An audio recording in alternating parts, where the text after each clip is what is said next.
Hi, it's Grace, and today I worked for a while and came home because I wasn't feeling good, and I think the camera's picking up on that. Like, I look washed out, and I'm sure the white balance is off because of it, because I look like a bit blurry. Like, I can still see gross marks on my face, but like, if I do that, I don't know, it just looks really weird, so I hope I'm in focus and stuff.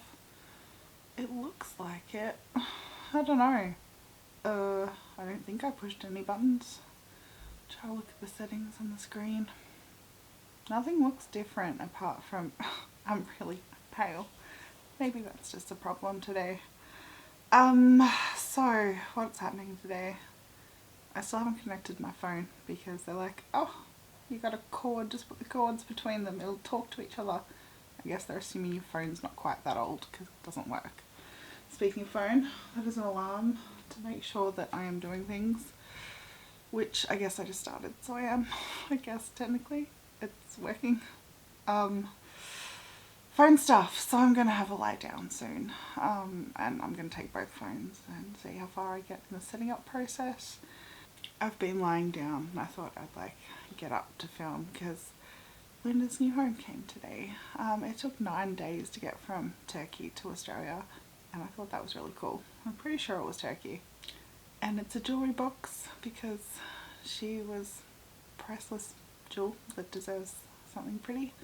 I've still got the other box, but I'm not sure that was going to be an option, but we still have plenty of time to decide.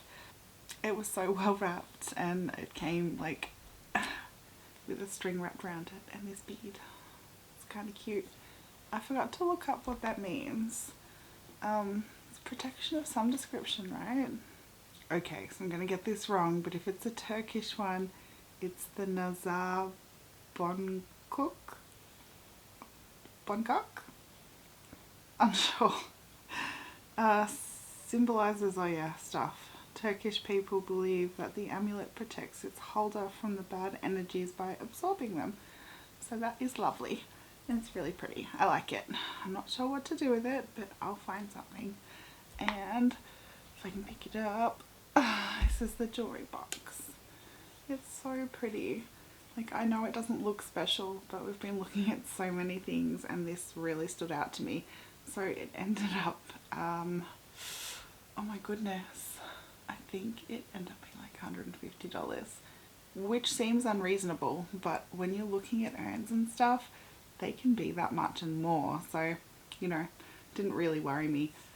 But it's silver, and everything else we've been looking at looks so mass produced, and this probably was too, but a really long time ago. I think it's about 70 years old.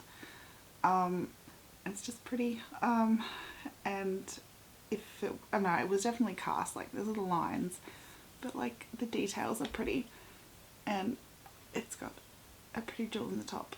I should try and let this focus so you can just have a look. It's just so pretty. And the details are really nice. And, oh, turn it that way. There we go. It's just really pretty. It needs a little bit of a polish and a clean. It's going to take, that's falling out. So I'll take it out and clean it and put it back together. And maybe that's where the buns is going to live. Maybe the other box, but probably this one. And we're talking about how we should get it to close. I'll look it up because I'm sure there's something I can do to sort of extend some of that up on the inside a little bit. We can glue it shut. It is metal, but I'm not sure it's going to look pretty if you try and solder it shut or something like that. So it's got lining. So if I put just an edging around there, and maybe we can sort of glue the bit that sticks up so it's just attached to the lining. So if we want to rip it apart, it should just pull the top lining off or something, maybe. I can't imagine we're going to want to open it, but I don't know. Soldering it shut seems a bit, I don't know. It might not look nice for a start, but permanent? This isn't permanent. Well, that was loud. They are building next door, but I still get annoyed at the noise. And they haven't even fully started yet. Oh my god. I would not want to build with those people's builders. And I'm going to take a picture for the people next door, because that place has not got bricks on it. It's got like the, what's it called, you know, wood stuff, and it's got a roof and like guttering.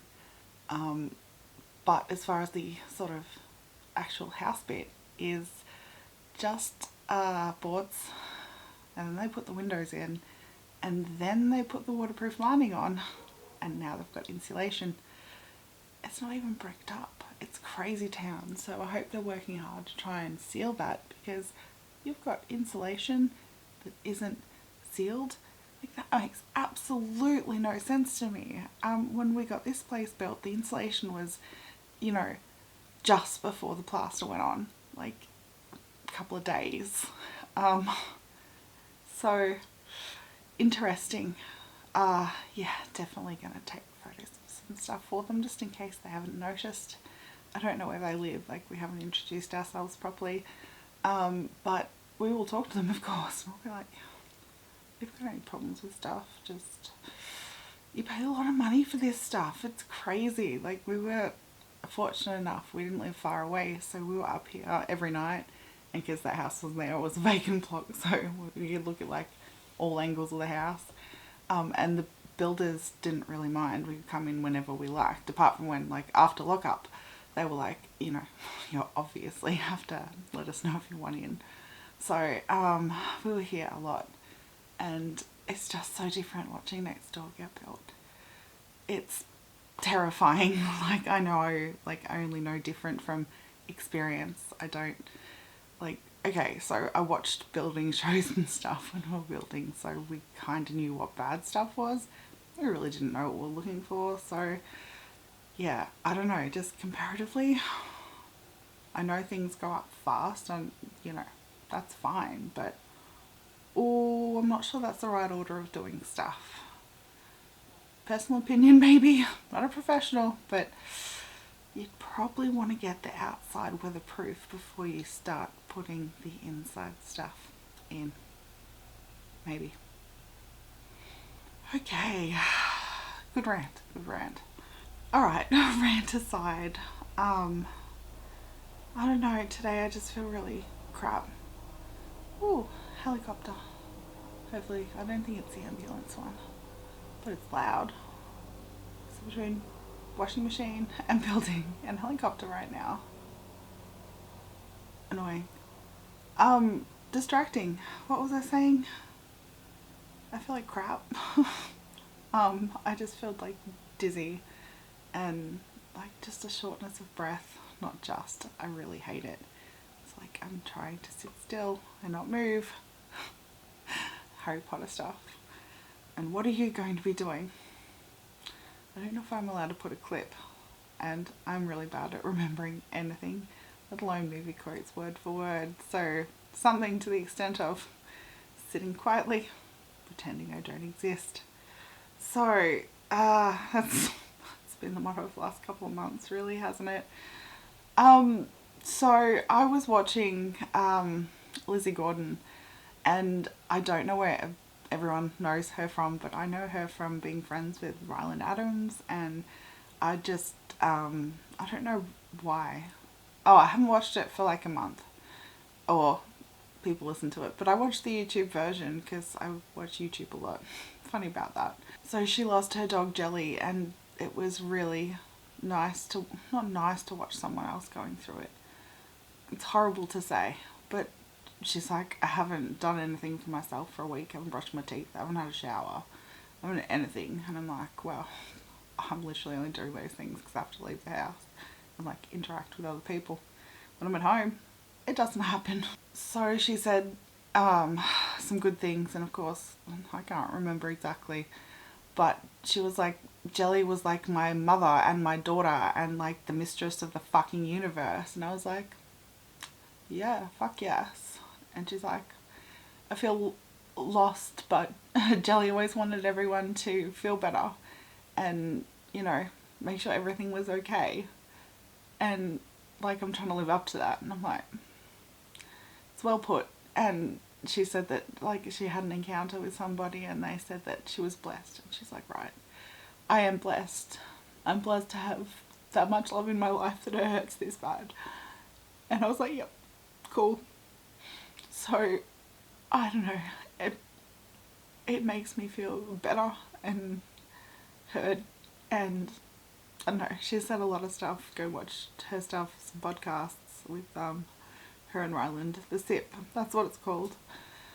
They talk about some funny stuff, but also some very serious stuff, and yeah, coming to terms with grief, and it's got to be hard, but you know, everyone deals with it differently, and of course when you have other things like other pets, you've got children and you've got more of a social life, you feel obligated and you have to go and do stuff. Like, I don't feel well most of the time, still trying to figure that out, but I just can't do stuff.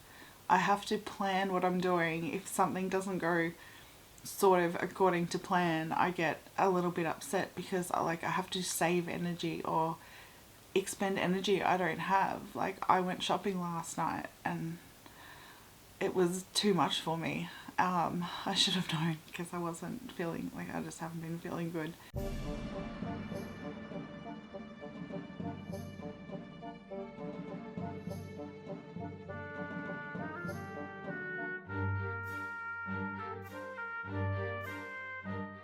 So I was sitting there like, I can't listen to you eat. I'm so sorry. I love you, but I just feel like crap and I cannot listen to that right now, and I can't have the television turned up enough to overpower that because I just can't deal with it right now. So like, I had to go sit in another room and eat, and I feel horrible. It makes my partner feel bad, and I said, please don't feel bad. Like, I apologize every time. I'm like, it's not you.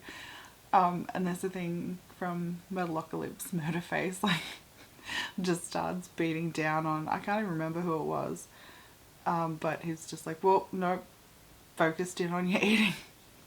And I'm like, that's like exactly how it feels sometimes.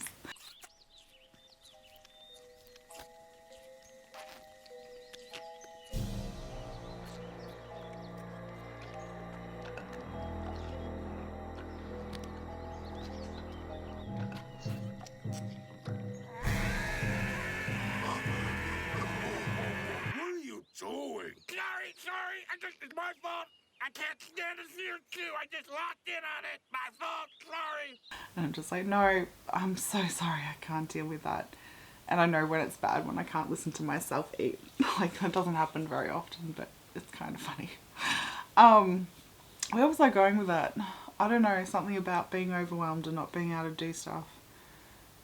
Oh yeah, so I'm alone a lot with my thoughts, which is never a fun time.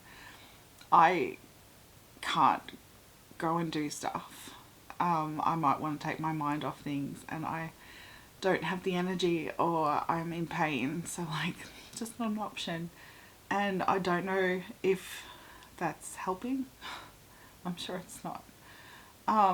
But I guess just the combination of everything just made me really emotional watching that and just going, you're right, I'm sick and I'm really sad and I don't know what to do with myself, but I need to try and do something.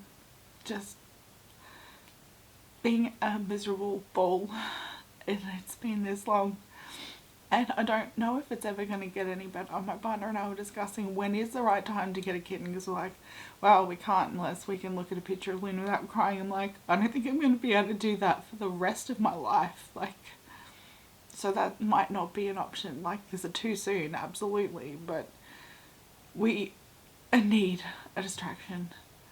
We need more love. Like, we are loving to each other, but there's just something missing. And I don't know, I don't feel ready. And I've been waiting for a sign. Like, I think I know which breeders I want kittens from.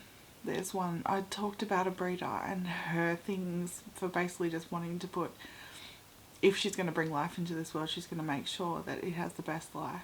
Like, going to make damn sure of that, and that's really awesome. So it's a fair travel, and we're talking about like flying and stuff. And they're like, oh, they put, you know, animals on planes or in vans or whatever all the time. Like, well, that's traumatic. They've been growing up in this home for 3 months. They're getting ripped out of it for a start, which is all this stuff's morally interesting to think about. But if you're going to do that and then you're going to put them on a plane and like all this other stuff's going on, do you want to traumatize it? If you've got the means to go for an uncomfortably long drive and you guys can, well, not you guys, we can do it together as a family. Like, anyway, lots to think about. Still so sad. Don't know when it's going to happen. I don't know, it just seems like a lot and not enough, and I don't want to move on, but I need to live. I need to do something. I need to have some happiness, because Luna was all about being happy and she would not want this. So we've got to do something for our sanity. And I don't know, I know I've talked about filling the void a lot, but it's not just filling the void of Luna. There's a hole missing from our life and our love and our comfort as well. We're so used to having a little friend and a distraction, and I don't know, we're not good at doing things just for ourselves, I guess. And we probably could put that to other use, but not when my health's like this. Like, I know it's weird, but like, I spend a lot of time on my own. My partner's at work, we work different hours. Like, I can't work as much as I want to, so I kind of have to work weekends to get the penalty rates to make up for the lack of being able to work a million hours like a normal person. So we do what we have to do, but Luna was our connection. I've said it before, she saved me, she saved us, she saved a lot of things. I don't know, she wouldn't want us to be this miserable. She didn't care that I was crying like some animals, but she definitely like knew, and if she felt like it, she'd come and give you a cuddle, or if you just wanted to go sit near her for a while, she'd be like, okay. If it was more than that, like animal senses are good, and she's awesome. And I don't know, we just don't need to be this sad, but we've also got to think about some stuff. So I guess that's normal. And we'll try and just find a positive and a light and a hope. And my phone keeps going off and the washing machine's beeping, so I better see to that. I've just got to find some light right now, and it's hard. I'm literally about to start editing the grieving stuff. I've been doing like the opening thing, and it's just all really hard. I'm nearly just like giving up because I don't want to deal with that again. Like, I know it hasn't been that long, but it's been a lifetime, and I know I'm gonna cry. My god, phone, chill. But I don't know, we'll get there. Alright, it's gonna be the weekend, so I guess I'll see you Monday. Bye.